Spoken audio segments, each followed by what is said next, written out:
Kilala si Aling Rosa sa maliit nilang bayan. Ang bahay niya, kahit simple lang, laging malinis at maayos tingnan. Namumukadkad ang mga bulaklak sa maliit niyang hardin, patunay ng kanyang maalagang kamay. Matanda na siya, halos puti na ang kanyang buhok.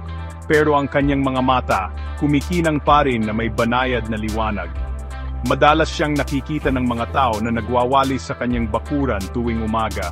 Binabati niya ng may ngiti ang lahat ng dumadaan.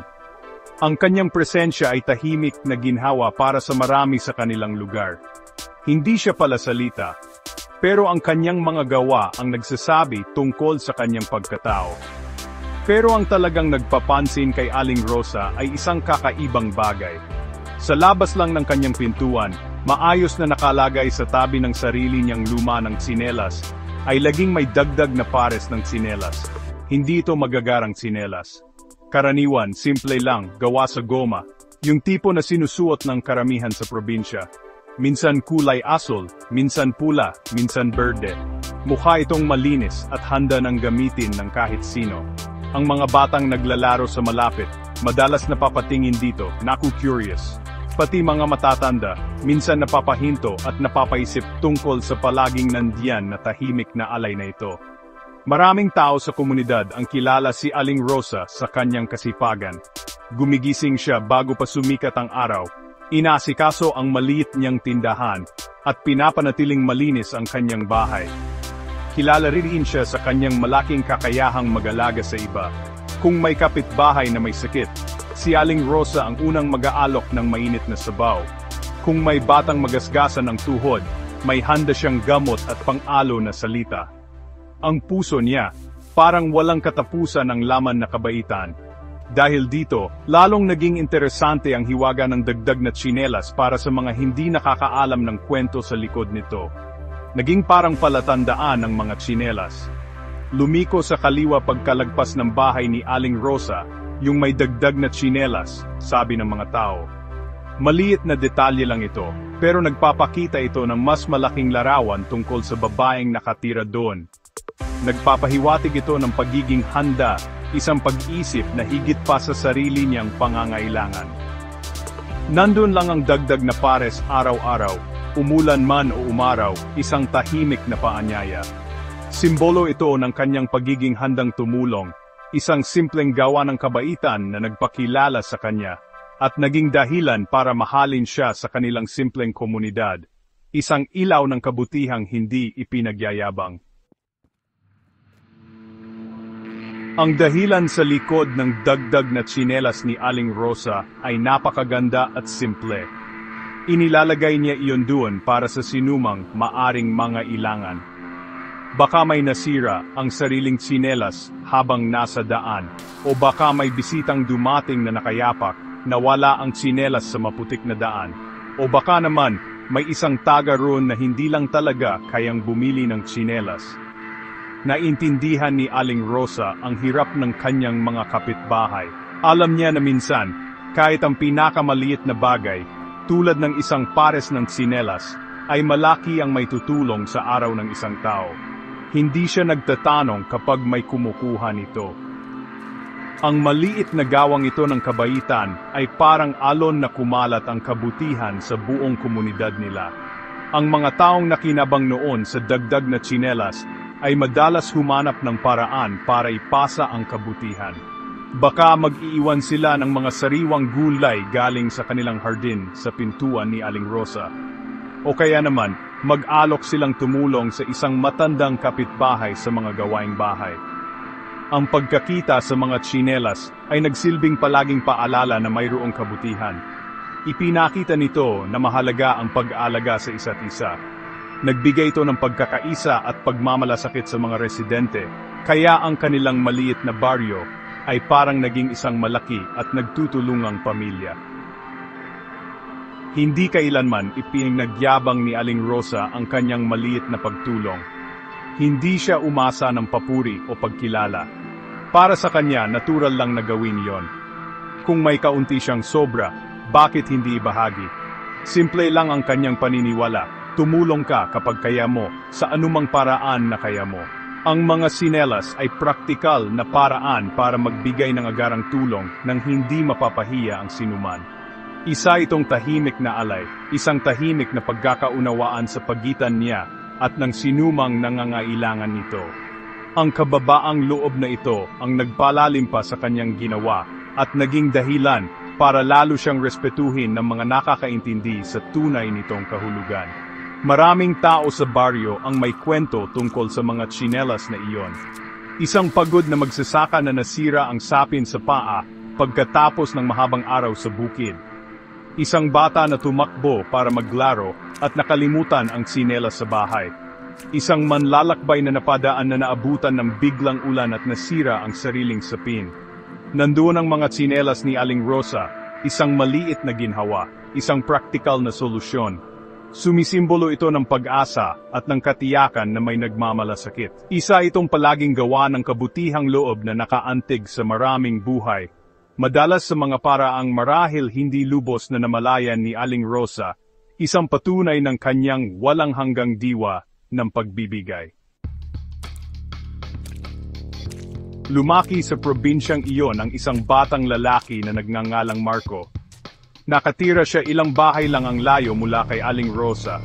Noong bata pa siya, madalas siyang maglaro malapit sa bahay ni Aling Rosa, kasama ang kanyang mga kaibigan. Napansin din niya ang dagdag na pares ng tsinelas. Hindi niya ito naintindihan noong una. Akala niya lang, maraming tsinelas si Aling Rosa.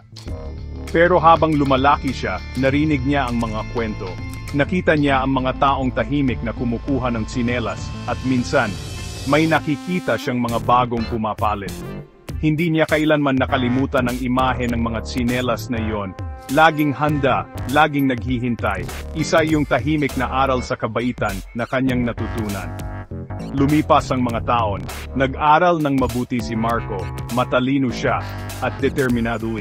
Umalis siya ng probinsya para mag-aral sa Maynila. Ibang-iba ang buhay sa malaking siyudad. Mabilis ang takbo ng buhay at madalas, parang walang pakialamanan. Naging guro si Marco, inilaan ang kanyang buhay sa pagtuturo sa mga kabataan.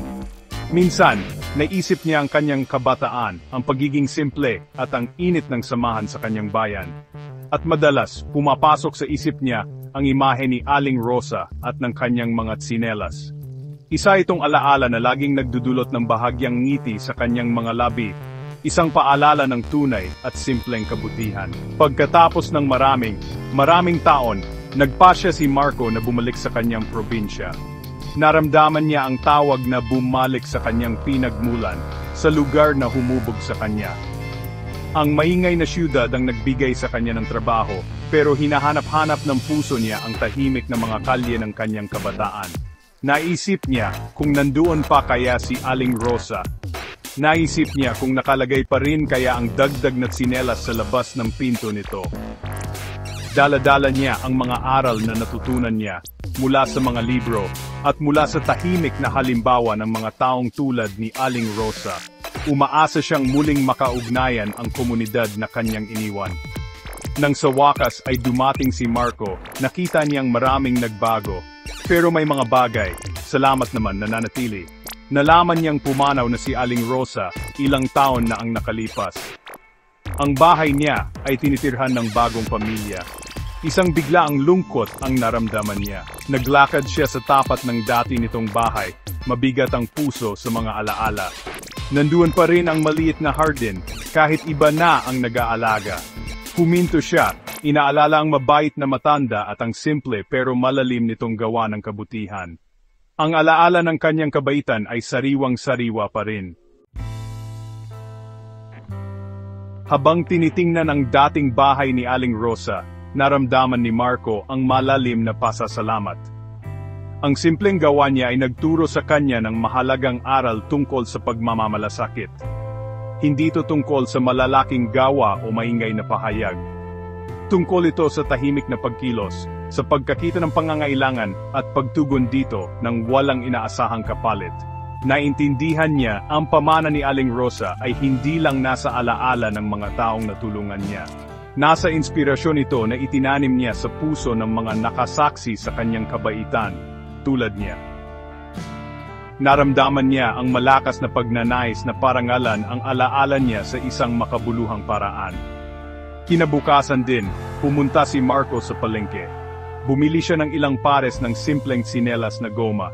Bumalik siya sa sarili nilang bahay na pamana, na plano niyang ayusin at tirhan. Nilinis niya ang harapan ng bahay. Tapos, habang nag-iisip, naglagay siya ng bagong-bagong pares ng tsinelas sa labas lang ng kanyang pinto, sa tabi ng sarili niya. Tama ang pakiramdam. Parang pagpapatuloy ito ng isang bagay na mabuti, isang bagay na mahalaga. Hindi siya si Aling Rosa, pero kaya niyang ipagpatuloy ang diwa ng ginawa nito, sa sarili niyang maliit na paraan para sa kanyang komunidad. Hindi nagtagal, napansin ng kanyang mga kapitbahay ang dagdag na tsinelas sa labas ng bahay ni Marco. Ang ilan sa mga matatanda ay napangiti, nakilala ang pamilyar na gawa. Naalala nila si Aling Rosa, nakita nilang nabubuhay ang diwa niya kay Marco. Ang mga mas bata, dahil naku-curious, ay nagsimulang magtanong. Kaya, ikinuwento ni Marco ang tungkol kay Aling Rosa at sa kanyang mga tsinelas. Ipinaliwanag niya ang simpleng gawa ng kabaitan na nakaantik sa napakaraming buhay. Sinabi niya kung paano siya nito na-inspire, kahit pagkatapos ng lahat ng taon, nagawin din iyon para sa iba. Ang tunay na aral mula sa mga tsinelas ni Aling Rosa ay hindi kailangang isigaw ang kabaitan. Hindi ito nangangailangan ng yaman o katayuan sa buhay. Pwedeng kasing simple lang ito ng dagdag na pares ng tsinelas na inaalok ng may tapat na puso. Tungkol ito sa pagiging mulat sa pangangailangan ng iba at pag-abot ng tulong, ng tahimik at palagian. Ipinakita ni Aling Rosa na ang kabutihan ay naipapakita sa simpleng paraan, sa pang-araw-araw na gawa. At si Marco, sa pagpapatuloy ng kanyang tradisyon, ay tiniyak na ang maganda at simpleng kabaitang ito ay magpapatuloy na magbibigay init sa kanilang maliit na sulok ng mundo sa darating pang mga taon.